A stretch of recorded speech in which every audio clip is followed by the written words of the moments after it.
capítulo 15 tem por objeto o fomento, um outro tipo de atividade administrativa.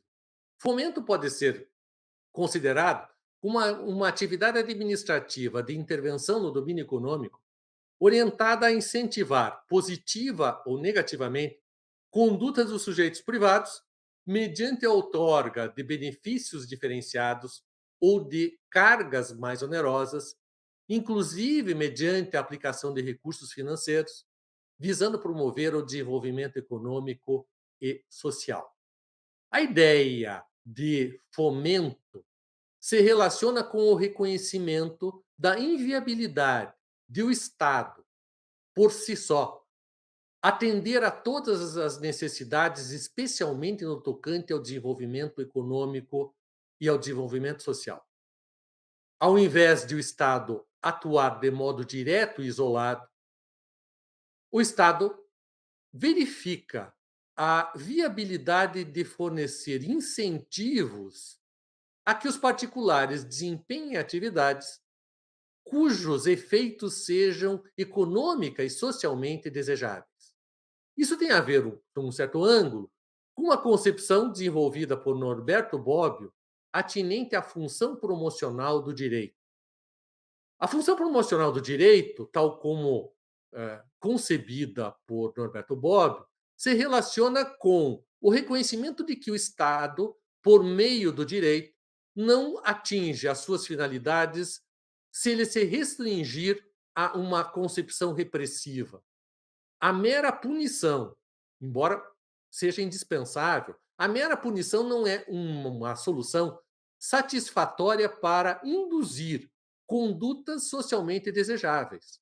A repressão, a ideia da ameaça com uma punição, com um sofrimento ao particular, ela pode desincentivar as condutas indesejáveis. No entanto, ela não induz o sujeito a praticar as condutas que são desejadas pela população, que são desejadas pelo conjunto da sociedade, que realizam os valores mais fundamentais que norteiam a existência da República Brasileira, por exemplo. É necessário, portanto, que os particulares assumam tarefas que sejam suficientes para propiciar e produzir esse bem comum, utilizar a expressão num sentido muito amplo. Portanto, o Estado, ao invés de fazer, ao Estado, ao invés de proibir, o Estado oferece prêmios ou ele oferece agravantes para as condutas que não sejam tão desejáveis.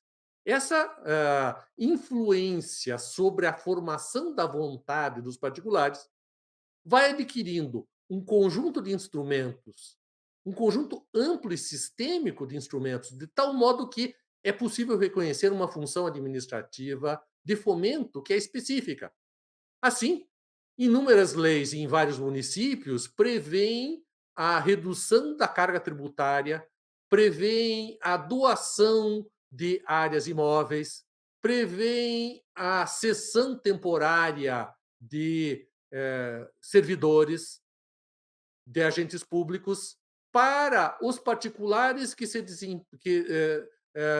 dedicam a desempenhar certas atividades socialmente desejáveis. Então, o estabelecimento, por exemplo, de uma fábrica que vai gerar empregos e o pagamento de tributos no território de um certo município é incentivado por meio da redução da carga tributária ou de outros benefícios, que podem compreender, inclusive, doação de bens. Esse tipo de atividade não pode ser desenvolvido pela administração pública sem uma disciplina normativa adequada, inclusive para evitar desvios ou violação à isonomia.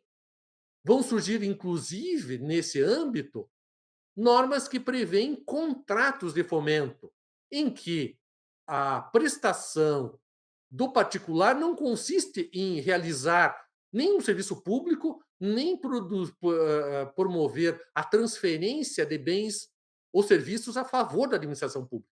O objeto do contrato de fomento é, por exemplo, a implantação de uma unidade fabril no território do município, com a geração de um certo número mínimo de empregos diretos com o pagamento de tributos no montante mínimo, etc., de tal modo que o Estado se obriga a promover certos benefícios ao particular, como meio para que esse particular desempenhe uma atividade que é de interesse puramente privado, sob um certo ângulo, mas que produz resultados satisfatórios.